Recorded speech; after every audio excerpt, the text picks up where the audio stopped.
इस न्यूज के प्रायोजक हैं देव जनरल स्टोर एवं पुस्तक भंडार, नया बस स्टैंड, मुंगेली। मुंगेली जिले में आए दिन सड़क हादसों के होने से आम जनता भयभीत और परेशान है। वहीं क्षेत्र में 108 वाहन की बीमार हो जाने की वजह से घायलों को काफी समस्याओं का सामना करना पड़ रहा है। नगर पंचायत सरगांव से खपरी मार्ग में कुछ दिनों पहले शाम के समय 3 मोटरसाइकिलों के आपस में टकरा जाने से 4 लोग गंभीर रूप से घायल हो गए, जिनको आनन फानन में सरगांव सामुदायिक स्वास्थ्य केंद्र ले जाया गया, जहां डॉक्टरों द्वारा प्राथमिक उपचार के बाद घायलों की स्थिति को देखते हुए बिलासपुर रेफर करने का कागजात बना दिया गया। लेकिन 108 वाहन के खराब हो जाने की वजह से घायल घंटों बेड पर ही पड़े रहे, जिसके बाद परिजनों द्वारा प्राइवेट गाड़ी के माध्यम से घायलों को बिलासपुर ले जाया गया। कोटमी सोनार गाँव, जांजगीर जिला और हमारे पारा गाँव की क्षेत्रीय बीच में पुरिया पे एक घटना घटित हुई। 3 व्यक्ति थे, मोटरसाइकिल से आ रहे थे। 2 घायल है जो हॉस्पिटल से स्पेंड में है, एक की मौत हो गई। और ऐसा लगता है घटना स्थल पर अवलोकन से किसी अज्ञात वाहन द्वारा ठोकर मार के एक्सीडेंट कर दिया गया है। चूँकि किसी के वाहन को देखा नहीं है तो अब उसके लिए विशेष लगाकर पतासाजी करेंगे। और तहसीलदार साहब मौके पे आए थे, तत्काल मौके पर राहत राशि पीड़ित परिजनों को दे दिया गया और शव को हमने भी पंचनामा कर दिया।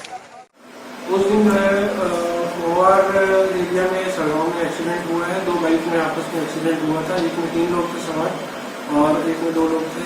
शराब के नशे में बहुत मतलब उन लोगों का आपस में एक्सीडेंट हुआ है। ये लोगों को यहीं पे लाया गया था सरगांव में। 5 लोग थे टोटल, जिनमें से एक अशोक पिता गुड्डू 35 वर्ष वो सरगांव से रहने वाला था।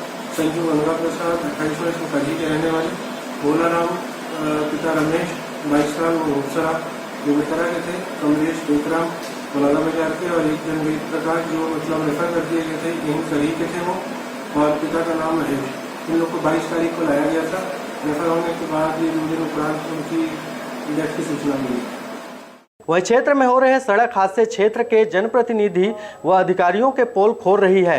आपको बता दें कि नगर पंचायत सरगांव से खपरी जाने के लिए एक ही सड़क जाती है।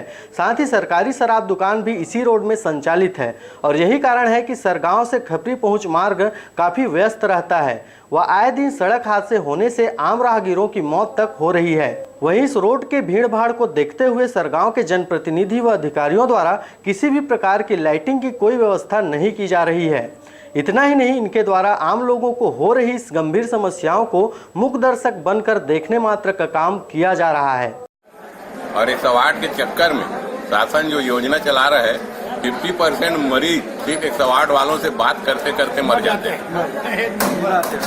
इससे अच्छा इस साधन को बंद कर दे तो आदमी अपने प्राइवेट साधन में ले जाएगा, चाहे बैला गाड़ी में ही ले जाए। नहीं, हॉस्पिटल में इलाज वो सुविधा नहीं है सरगांव हॉस्पिटल में कि गंभीर मरीज को देखा जाए, यहाँ से रिफर करना ही पड़ता है। बीएमओ पथरिया से मीटिंग भी हुआ था, वो बोले कि हॉस्पिटल जिस स्थिति में है वैसा नहीं है, बहुत गरीब हॉस्पिटल है, उधारी के डॉक्टर से काम चला रहे हैं। तो मैं तो कहता हूँ हॉस्पिटल भी बंद कर दे, यहाँ सिर्फ सर्दी और बुखार का इलाज होना चाहिए। एक नर्स रहे, एक डॉक्टर रहे, 2 आदमी काम है इस हॉस्पिटल में, बाकी लोगों को न रखे, ताकि पब्लिक समझ जाए कि हमको बिलासपुर लेके ही जाना है मरीज को। यहाँ आने के बाद सुविधा नहीं है, इलाज नहीं हो पाता। ग्रामीण अंचल के हॉस्पिटल में ऐसे जिम्मेदार लोगों को निलंबित सस्पेंड करते जाए और 108 के बारे में भी ध्यान दें।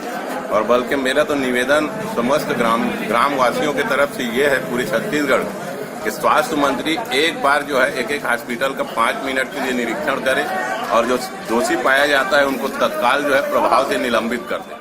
बहरहाल सरगांव से खपरी मार्ग पर सड़क दुर्घटनाओं का सिलसिला जारी है। वह सरगांव क्षेत्र में स्वास्थ्य सुविधा के नाम पर संचालित होने वाली 108 वाहन भी बीमार हो चुकी है। लेकिन देखने वाली बात होगी कि जनप्रतिनिधियों सहित उच्च अधिकारी लोगों को हो रहे समस्याओं का निराकरण आखिर कब तक कर पाती है। पथरिया से राजकुमार यादव व नारायण बंजारे की रिपोर्ट, RJ रमझाझर।